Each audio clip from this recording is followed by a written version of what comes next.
बहू के पलटते ढंग। पुणे में रहने वाली शीना की ससुराल में सिर्फ 3 लोग थे।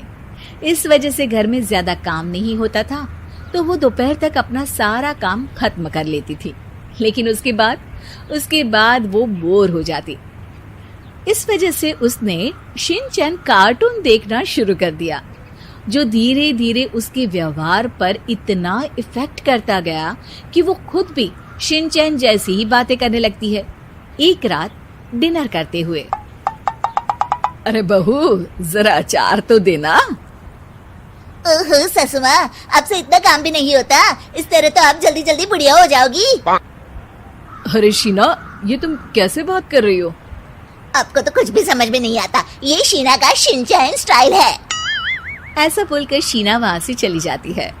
अगली सुबह शीना सबके उठने से पहले ही घर का काम खत्म करके कार्टून देखने बैठ जाती है। अरे वाह बहू, कमाल ही कर दिया। इतनी जल्दी सारा काम खत्म कर दिया। बस भी कीजिए, अब मैं इतनी भी कुछ खास नहीं। ओफो, तुम और तुम्हारे शिनचैन का भूत, जाने कब नॉर्मल इंसान की तरह बात करोगी। मॉम, आप तो बस मुझसे जल्दी रहती हैं। आपको क्या पता मेरी लाइफ कितनी मुश्किल है। अच्छा छोड़िए, अब मैं शॉपिंग के लिए जा रही हूँ। हाँ, तो ये है तुम्हारी मुश्किल लाइफ। शीना शॉपिंग करने मार्केट पहुँच जाती है, जहाँ उसे जय के ऑफिस की एक लड़की मिलती है। हेलो, आप जय की वाइफ है ना? हेलो, मेरा नाम शीना है। मैं 26 साल की हूँ और मुझे शिमला मिर्च बिल्कुल भी पसंद नहीं है, पर शिमला जा सकती हूँ। हाँ। शीना की बात सुनकर लड़की आगे कुछ बोले बिना वहाँ से चली जाती है। कमाल है, आजकल के बच्चों को इंटेलिजेंट लोगों से बात करना आता ही नहीं। शीना शॉपिंग करके घर वापस आती है, जहाँ सास और जय साथ बैठकर आइसक्रीम खा रहे होते हैं। मैं कितने मतलबी लोगों के बीच रह रही हूँ। एक छोटी प्यारी बच्ची के बारे में सोचे बिना सब आइसक्रीम खाने बैठ गए। अब इतना नाटक करने की जरूरत नहीं है। तुम्हारी आइसक्रीम फ्रिज में रखी है, खा लो।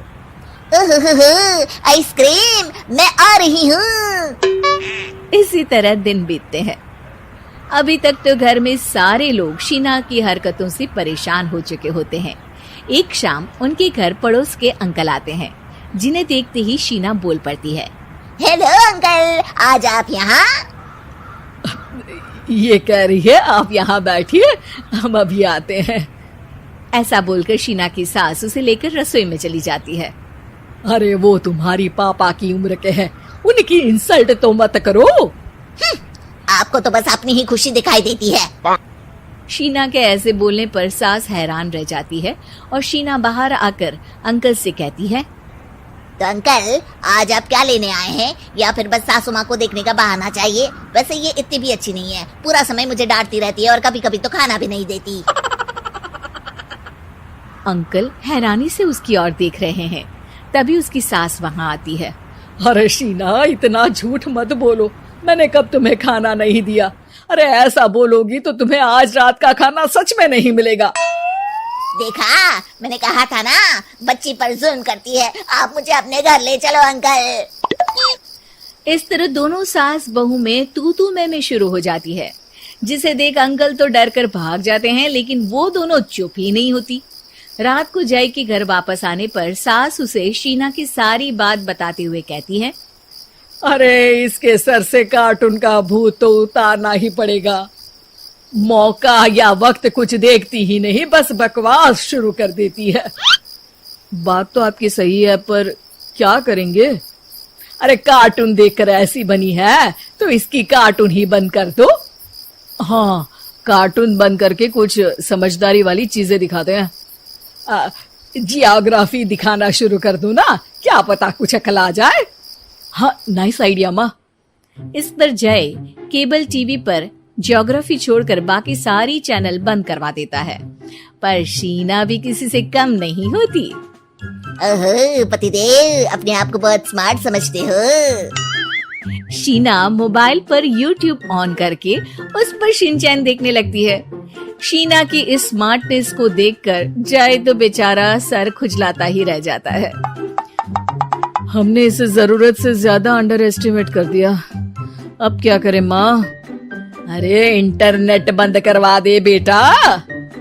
शीना को कार्टून की दुनिया से बाहर निकाल वापस इंसान बनाने के लिए अब जय इंटरनेट भी बंद करा देता है, जिससे शीना परेशान हो जाती है।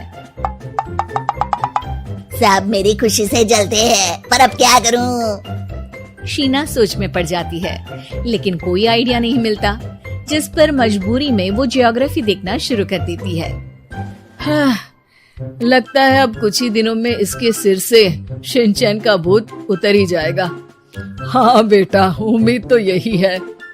दिन बीतते हैं और घर में सब शीना के बोलने का इंतजार करने लगते हैं, लेकिन शीना टीवी में ऐसी खो जाती है कि उससे पूछे सवालों का हाँ या ना के अलावा और कुछ जवाब ही नहीं देती।